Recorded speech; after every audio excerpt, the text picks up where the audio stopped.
Today, I'm sharing my secrets on how I time manage and utilize my Facebook group as the main lead generation pillar in my business. My name is Laura Griffin. I'm a top selling real estate agent, and I'm also a real estate coach, and I help real estate agents leverage the power of a Facebook group to generate leads and sales in their business. Now, I'm a busy mom. I have, only a small finite amount of time that I want to generate leads in my business and spend that time doing that. And I'd rather spend my time doing volunteer work at my kids' school or driving to soccer practice. And so I understand this, and I know a lot of agents, when I talk to them about what are some of their biggest fears around starting a Facebook group, it's generally around how much time is this really going to take? And this sounds like it's really complicated. It really isn't. And I'm going to share with you something that I only share with my coaching clients and or people who buy my course. I am peeling back the curtain today, and I'm sharing some of my time-tested time management tools to help you leverage your Facebook group, save you time so you can be doing the things that you love. In my case, it's being a mom.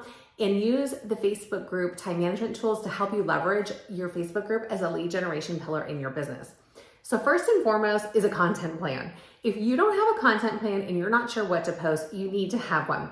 One thing that I teach in the course is to have pillars of content for your Facebook group, similar to like what you would have for your social media. So we talk about community posts, we talk about feed the algorithm engagement posts, post about yourself, post about real estate. So you need to weave this in to your plan, and you need to create a plan.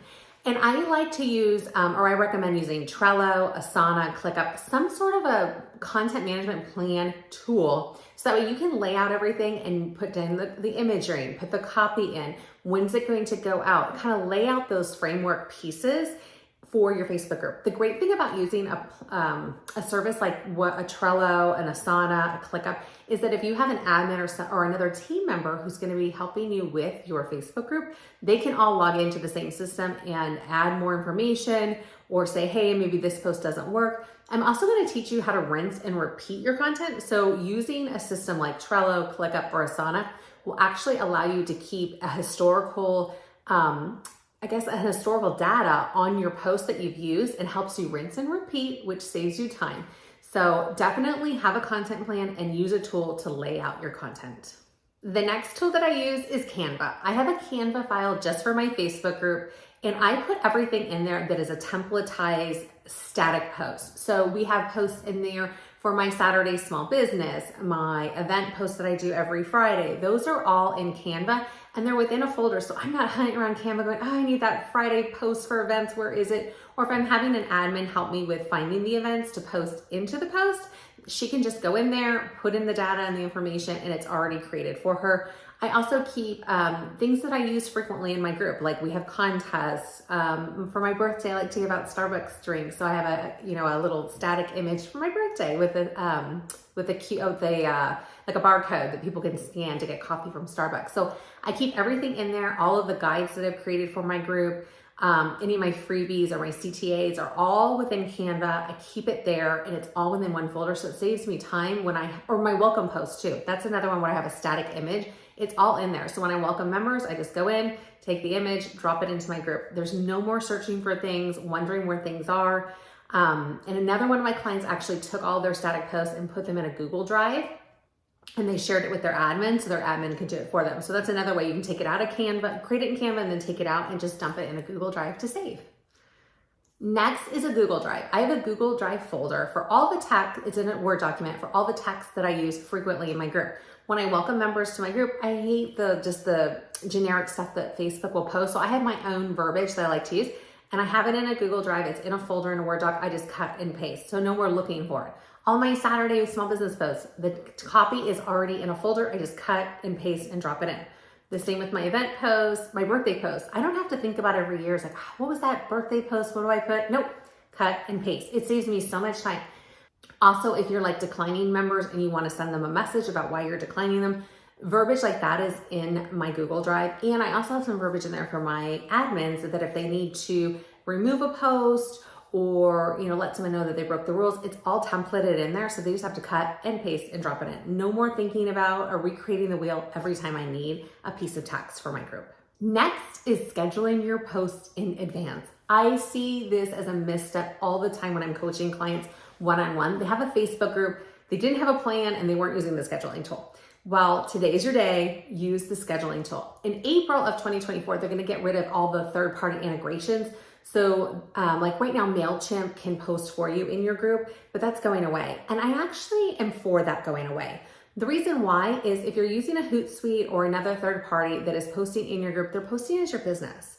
And your business posts, I find, go flat. No one engages with them. They don't go very far. If I post something or my business posts something, I can get over 5,000 reach and my business just gets a few hundred. So use the scheduler in Facebook. It's over on the left-hand side when you're looking at your screen. And all you have to do is create a post, and up at the top, you can just hit schedule and you can schedule it out. You can do up to 60 days. I usually do 30 to 60 days out of scheduling. I like power hours. I just want to sit, get in the flow of what I'm doing and just get everything all done. And it just makes my life a whole lot easier. So I plan out the content, create the content, and then we just drop it into the group. I just do it all in one.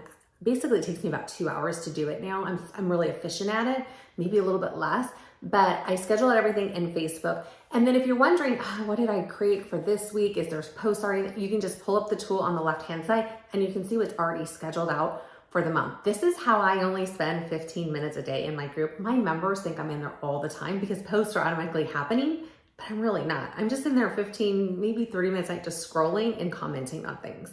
So this is how I save a ton of time and look like I'm always in my group when I'm really not. And sometimes I'm just commenting on my group when I'm watching Housewives of whatever, or I'm at a soccer game, but nobody needs to know that. So this is the biggest hack that I have. Next is I often see people have the 3 entrance questions to the group. And one is always an email capture, which I love. That's what I teach you. Grow your list, grow your database. This is what the Facebook group is. It's your database. It's your CRM. Collect the email addresses and physical addresses if you can. But so often people just cut and paste and drop it into their CRM. Don't do that. Go into Chrome in extensions. There is GroupKit or Group Leads. These are Chrome extensions that actually take the metadata, so their name and their information, and the questions that they answer for you and dump them into a spreadsheet or your CRM or your email service provider.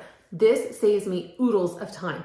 I get anywhere between 10 to 30 people a day wanting to join my group.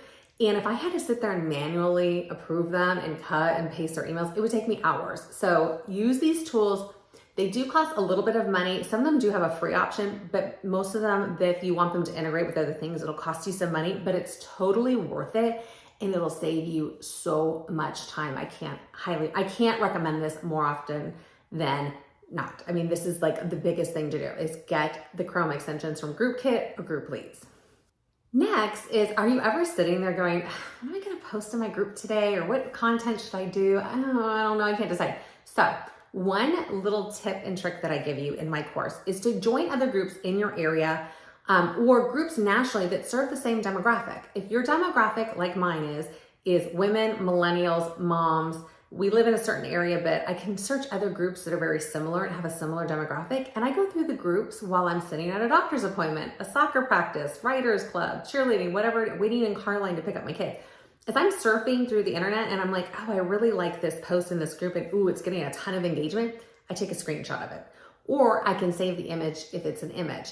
And I dump it in a folder on my phone. It's just an album. And when I'm sitting down to plan out my content, I just go through the album and I go, oh, that was a really good post. There was one around Christmas time. It was a Christmas tree cookie. And it said, this emoji if you're, put up your tree before Thanksgiving or before Halloween. There was like Halloween or Christmas Day. There was all these things. I posted that in my group and I got hundreds of comments and thousands of people saw that. But I saved it from another group that I had seen. I thought it was genius. So save your content in an album on your phone. And while you're mindlessly scrolling, you're doing research for your group. Perfect way to save time and to be really hyper efficient with the time that you have. Next is group analytics. So every time you're doing posts, you need to be tracking your analytics because how do you know a post did well or didn't do well? And if they did well, you want to rinse, repeat, or recycle it. So I track it. Some of my clients love a spreadsheet. I hate spreadsheets, so I don't track it that way. I put it in the same Trello or Asana board that I did the post. So if I have the copy and if there's an image, I'll put the image and then I'll put how it performed. If it performed well, we'll mark it and we'll put it back in to the rotation. Now remember, if you're reusing, recycling the same content, people aren't gonna know because you're gonna recycle it maybe 3, 6, or 12 months out. people aren't going to remember, or they're not going to remember what group they were in that they saw it. Remember, most people are in between 10 to 30 groups, so they're not going to remember. So if a post did really well, track it, reuse it. If it didn't do well, maybe think about, is this something I want to try again or change the copy for, or is this just like, we're not going to do this anymore. So track your posts. It will help you with creating content. And also, if you're rinsing and reusing content that performed really well, especially the ones where I'm extracting a lot of real estate leads from my groups, those posts that I do that I get a ton of leads from, I most certainly will recycle those. And not only does it save me time with having to create more content, it's just I already have a proven system of things that I know worked. So why not just reuse it, especially if I need more leads to feed my real estate business? Super easy and time efficient. Next is hire a VA or have an assistant or a team member to help you with some of the heavy lifting. Hire someone to moderate the group. When people break the rules, I have my admin do it. You let them know they broke the rules or kick them out or whatever you want to do, but let them help you. I add people still to my group because I want to see what other real estate groups they're in to make sure that I'm not letting a real estate agent into my group or someone who's going to spam my group. So I still spend time doing that. But I use her to help me with scheduling out posts, making sure my guides are still working, my CTA, my call to action links are still working, moderating the group, doing some of that heavy lifting stuff. Or sometimes they're also going through and going, hey, members are posting about this in your group. This would be something good to generate content for because it seems to be a very popular subject. So I'm using them to kind of go through my group and do research. So hire a VA. You can hire some for, a few dollars an hour, or buy someone who does a package deal for you, or have a team member. If you have a real estate team, it's a great way to utilize an admin's time or maybe a junior agent who's starting to build up their business. Have them help you with doing the heavy lifting in your group. It'll save you tons of time. The other reason why I let the admin or my VA do the rule breaking and removing people from the group is a lot of times I don't have the time to sit there and talk back and through why this happened with this member. I let my admin do it. I have in my Google Drive, I have some things that she can say, some copy that she could utilize, but I have her doing the back and forth. So I don't have to be the bad guy and I'm not utilizing my time. I'm using my time and leveraging it in things that generate me money and or spending time with my kids. So I use her to do that. If you have any questions about using a Facebook group or want to know more about the course that we have about utilizing a Facebook group to leverage in your business and get more leads that turn into sales, down below we have a link to my course. There's also a link to one-on-one coaching with me, or if you want to just talk about if a Facebook group makes sense for your business, there's also a link down below where you can have a chat with me and we can talk through this. If you have any questions about using a Facebook group in your business, feel free to contact me or email me. And don't forget to hit the subscribe button because we'll be releasing a lot more videos all about how to leverage the power of a Facebook group in your real estate business.